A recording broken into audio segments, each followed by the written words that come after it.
Pela graça de Deus, nós estamos aqui reunidos em nome do Pai, do Filho e do Espírito Santo. Amém. Inspirai, Senhor, as nossas ações e ajudai-nos a realizá-las, para que em vós comece e termine tudo aquilo que fizermos. Por Cristo, Senhor nosso. Amém. Santa Maria, Mãe de Deus, rogai por nós. Seja bem-vindo, meu irmão, seja bem-vinda, minha irmã. Hoje celebramos a memória do grande Santo Tomás de Aquino. Você gosta de estudar? Você gosta de refletir, de pensar sobre as coisas da fé? Gosta de aliar a fé e a razão? Santo Tomás de Aquino interceda por você. Vamos saber um pouquinho sobre a vida dele?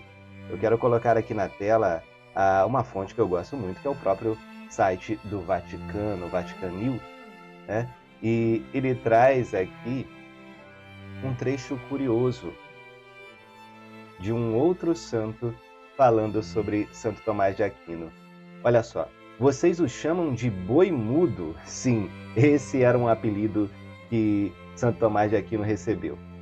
Ao invés, eu lhes digo que este boi vai berrar tão alto que seu berro vai ecoar no mundo inteiro. É o que afirmava Santo Alberto Magno, seu professor, e não se enganava ao defendê-lo perante seus colegas, que por causa do seu caráter taciturno, né, ele era um pouco fleumático, um pouco tímido ali, gostava de ficar em silêncio, né, e aparentemente opaco, meio apagado, meio escondido, e lhe haviam dado esse apelido de boi mudo. Você consegue perceber que Deus, ele gosta de surpreender o mundo, né, com os seus desígnios? Aquele que era considerado boi mudo falou tão alto, explicou tão bem a doutrina da Igreja Católica, é o doutor angélico, falou tão bem dos anjos, falou também da vida da graça, explicou tão bem uma maneira correta de viver, catolicamente falando. É um bastião da cristandade. É também o doutor comum. Em todas as causas, você encontra uma boa resposta em Santo Tomás de Aquino. Ele é o autor da grande Suma Teológica, uma obra de referência na Igreja Católica. Eu, estudando filosofia, até mesmo os pagãos, os ateus, precisam se dobrar diante de Santo Tomás de Aquino, de sua agudeza de pensamento. E Santo Tomás de Aquino interceda a Deus por nós neste dia. Vamos para a liturgia? É sempre um prazer meditar a palavra de Deus com você, meu amado irmão, minha amada irmã.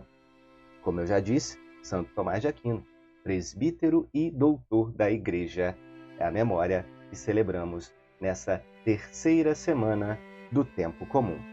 E a primeira leitura está na carta aos Hebreus, capítulo 10, versículo do 1 ao 10. Irmãos, a lei possui apenas o esboço dos bens futuros, e não o modelo real das coisas. Também com os seus sacrifícios sempre iguais e sem desistência repetidos cada ano, ela é totalmente incapaz de levar à perfeição aqueles que se aproximam para oferecê-los. Se não fosse assim, não se teria deixado de oferecê-los se os que prestam culto, uma vez purificados, já não tivessem nenhuma consciência dos pecados? Mas ao contrário, é por meio destes sacrifícios que anualmente se renova a memória dos pecados, pois é impossível eliminar os pecados com o sangue de touros e bodes. Por isso, ao entrar no mundo, Cristo afirma: tu não quiseste vítima nem oferenda, mas formaste-me um corpo. Não foram do teu agrado holocaustos, nem sacrifícios pelo pecado. Por isso eu disse: eis que venho. No livro está escrito a meu respeito: eu vim a Deus para fazer a tua vontade. Depois de dizer: tu não quiseste, nem te agradaram vítimas, oferendas, holocaustos, sacrifícios pelo pecado, coisas oferecidas segundo a lei. Ele acrescenta: eu vim para fazer a tua vontade. Com isso, suprime o primeiro sacrifício para estabelecer o segundo. É graças a esta vontade que somos santificados pela oferenda do corpo de Jesus Cristo, realizada uma vez por todas. Palavra do Senhor, graças a Deus. Então, meu amado irmão, minha amada irmã, você que está acompanhando comigo aqui a liturgia, já percebeu que a leitura de ontem já falava desse assunto? E hoje, agora, a gente se aprofunda um pouco mais nessa carta aos Hebreus. Os sacrifícios de touros, bodes, vítimas, o sangue dessas vítimas não é suficiente para pagar o pecado. Não é.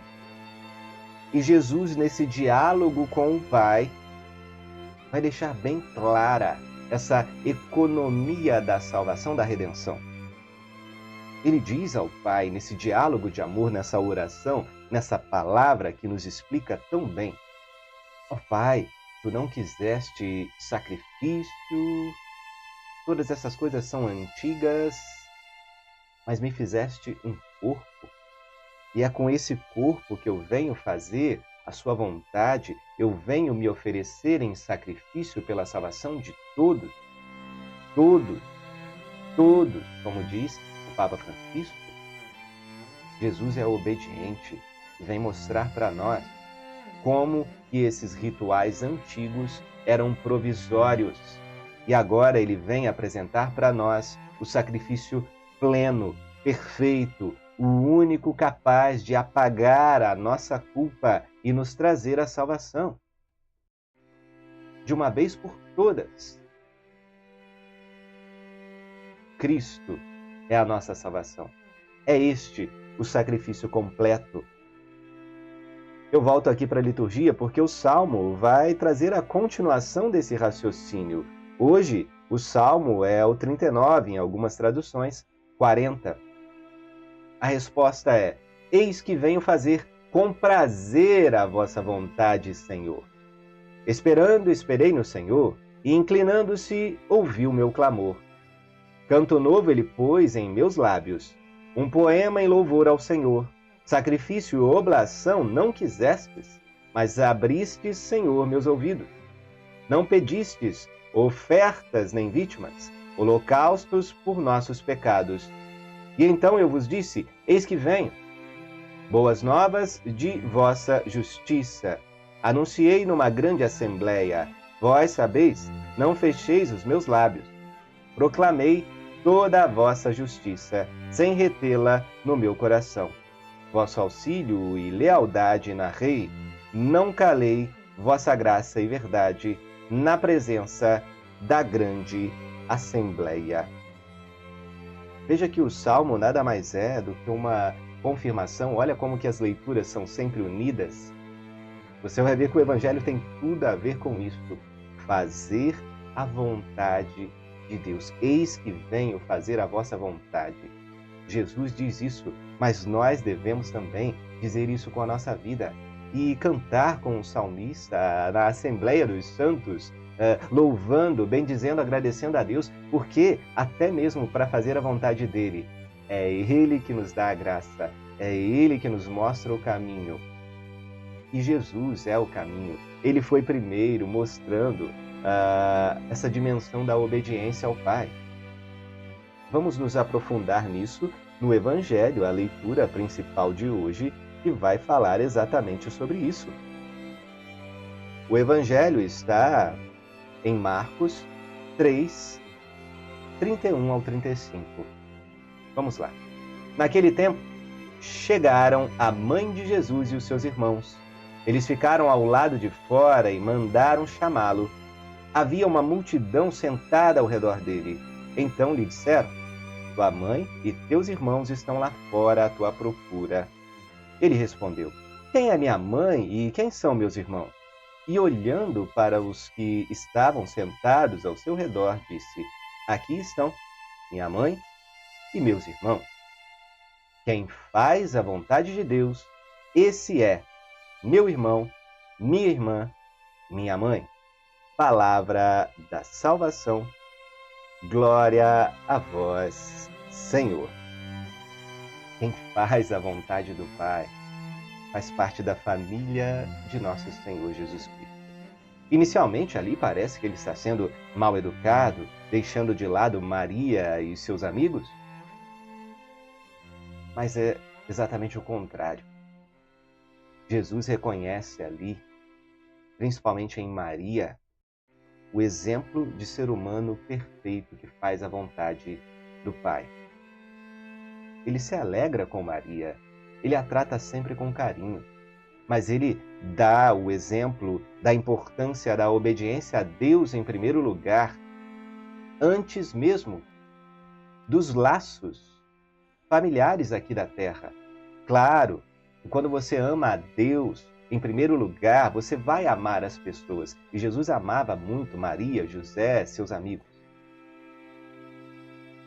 Mas você percebe que todas as leituras de hoje falam da obediência e de que o modelo principal de obediência a Deus, Pai, é Jesus. Você percebe que Jesus também aponta em Maria um exemplo humano perfeito de obediência, porque Jesus é verdadeiramente Deus e também homem. Sem deixar de ser o rei, ele assume um papel de servo obediente, o servo sofredor, que Isaías vai falar lá no capítulo 53. Você percebe que há uma grandeza real, de realeza do reino de Deus. Os maiores no reino de Deus são aqueles que mais fazem a vontade do Pai. São os que fazem parte da família santa de Deus. Sede santo, como vosso Pai Celeste é santo. Busquemos essa santidade. É a vocação inicial de todo cristão. O Catecismo da Igreja Católica já vai falar isso.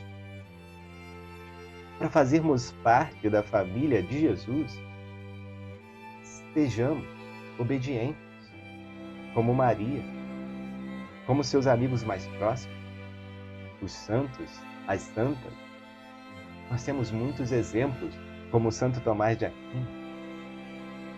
Ele interceda por nós, junto com a Virgem Maria Santíssima, Mãe de Deus e nossa, para que nós sejamos cada dia mais obedientes à palavra, às inspirações que Deus coloca no nosso coração a cada dia. Ele vai falar hoje com você.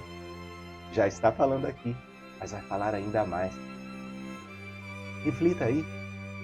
Como eu posso ser mais obediente a Deus hoje? O que eu posso fazer para agradá-lo, para fazer parte da sua família, sua santa família? Deus abençoe você, toda a sua família. Estivemos e permaneceremos reunidos em nome deste Deus, que é Pai, Filho e Espírito Santo. Amém. Até a próxima.